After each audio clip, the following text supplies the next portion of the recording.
Hi, this is Reverend Paul Slakis, and we're with Good News Broadcast here. November is Military Family Month. Why it's important to send gratitude, appreciation, and support to U.S. military families in 2021. And we have a military family on the line. We have Captain Bridget Miller. Good morning, Captain. How are you today? I'm well. Thank you so much for having us here. And your husband, Nathaniel? Hey. Yes, good morning. All right, well, the U.S. Army Reserve, we're going to talk about, Captain Miller, you've had a long, history, maybe Nathaniel has as well, as a military kid, it says here, and Army Reserve soldier, and there's a Reserve Family Readiness organization. So this is very important. I think this is the heart of military. I think it's the heart of life, families sticking together, working together, and moving their lives forward. So tell us a little bit about Military Family Month, please. Absolutely. So it's incredible that we have this month of November dedicated to the military families, and it's a great way to take an opportunity to express our gratitude and thank them. Choosing to serve while having a family means the whole family is serving, and it's so vital to take moments whenever possible to express that gratitude to all the loved ones who support us, the soldiers. I mean, they're the backbone of our military, and we can't do what we do without the support. So absolutely, we would like to take this opportunity to thank our military families for their tremendous contribution, strength, dedication in general to supporting us and our nation. It says here, Military Family Month was established by the Armed Forces YMCA in 1996. Many proclamations have been shared by U.S. President and President Biden this year, stating America has the greatest armed force in the history of the world. It says we owe a debt to those who serve and those that serve alongside them, their families and caregivers. Daniel, you're a caregiver. You're a family man. Are you in the United States Reserve as well? Well, actually, I'm in the inactive Ready Reserve, rank of captain. I've been in for 10 years, and I had a lot of fun when I was doing all the grunt work and the who-in-it. Yeah. This is serious work. This is not like, fooling around. This is wonderful. So where have you been, you both been stationed over this time? Have you had to move around at all? Yes, actually, we were recently, not recently, goodness, it's been 3 years now. We've been in Fort Gillem in Georgia. Mm-hmm. Before that, we were in Illinois. We actually met in Poland. Yeah, Poland. We were doing overseas port operations. Yep. Yes. Yeah. Are you both from the United States? Yes. Oh, yeah. Yes, Yep. Yes, we are. Originally. Well, why did you both go into the Army Reserve? Well, I'm from a military family. 7 of my 9 siblings were all military. Our father served the Army for 33 years. And we have 4 Air Force. My sister and her husband were Navy. Myself and Nathaniel and our younger brother was Army. So we definitely put the Miller in military. But it's just we grew up in that environment. And, I had the call to serve. I think I saw hands-on and daily with my father and just my older siblings. Some people have that obligation, and that's how they choose to serve and support our country. And it was a calling for me, and I wanted to see if I could do it. Nathaniel, how about yourself? Well, I absolutely heard the calling, but I was 18, and my mom said, "No, you go to college first. Your brother's already in the Army." And I'm like, "Okay, Mom." And then 26 years old, and the calling just never left me. So I'm like, all right, well, I'm a man now. I'm going to join. So I joined. Wow. So, is it so that, a lot of people go into, say, the reserves or into the Army, and then they go to college, and the Army helps them go to college? Is that true? Oh, yeah. Absolutely.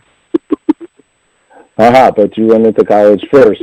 What is this Army Reserve Family Readiness Group? What is that all about?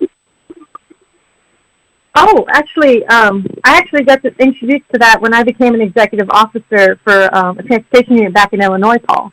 And it was an eye-opener. So a family readiness group consisted mostly of soldiers' families that are local to the unit. And I'll tell you what, if you get a working family readiness group, it will just blow you away in love.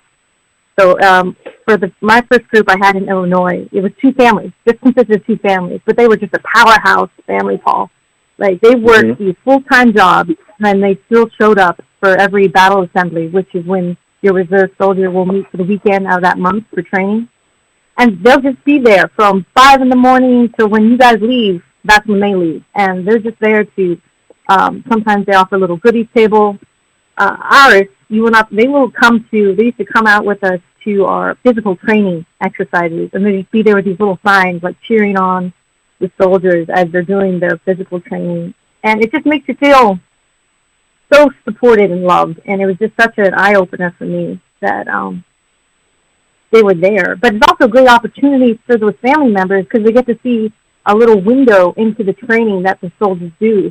And sometimes they'll bring their kids in if it works out, and, they get to see their mom or dad or their older brother or sister, and, like, oh, this is what they're doing, this is why they're away, and this is the training they're doing. And, it kind of helps them get an understanding of why their family member is away.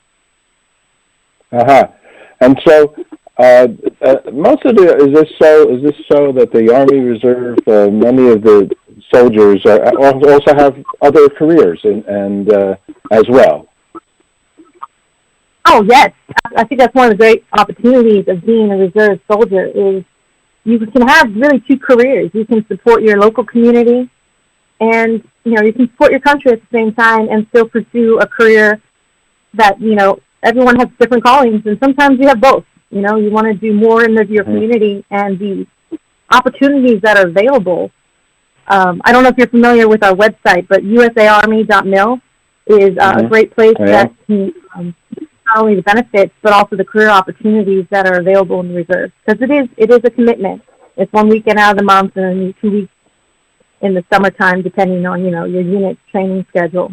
But, it's a way of giving back, too. If you want to support the country you're in, absolutely. Since we're talking about families here, sometimes I know with the U.S. Army itself, or maybe this is different with the reserves, they might say, well, we need you to go to Georgia, or we need you to go to Louisiana or California, so on.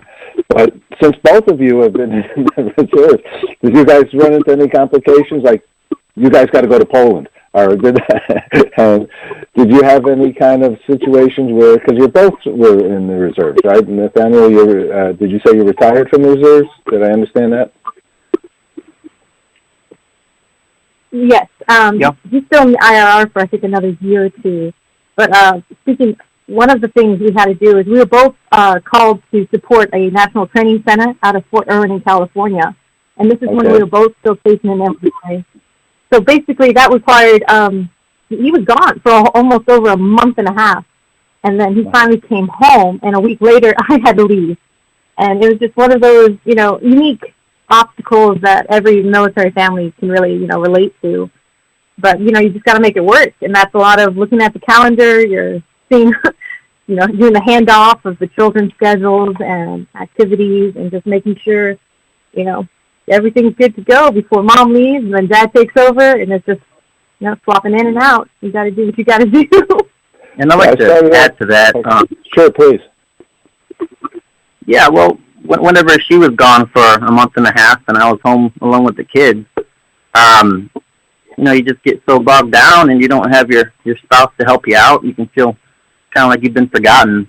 And I think this each November the Army takes a month out to just, I guess, recognize and remember the spouses who are home alone while the soldiers are away. And I think that's a great thing that they've done starting in 1996. Right, with the YMCA. I mean, this is wonderful. well, a supportive. I'm a reverend. I marry people. So I think this is wonderful. Well, they say behind every good man's a good woman. Behind every good woman is a man. What do you think? We're blessed, no doubt about it. Yeah, that's a beautiful thing. What was that website again? And thank you so much. Military family, I love when families stick together and you have kids you're mentioning, and that's really wonderful. And I salute you both and for doing the wonderful work that you do for our country. I appreciate it a lot. What was that website again? Oh, yes, Paul. USAR.Army.mil. Another great one for those already serving is Military One Source as well. And that just has a whole list. Beautiful. All right. Well, thank you both very much, and have a wonderful holiday season. Thank you so much, Paul. Thank you for having us.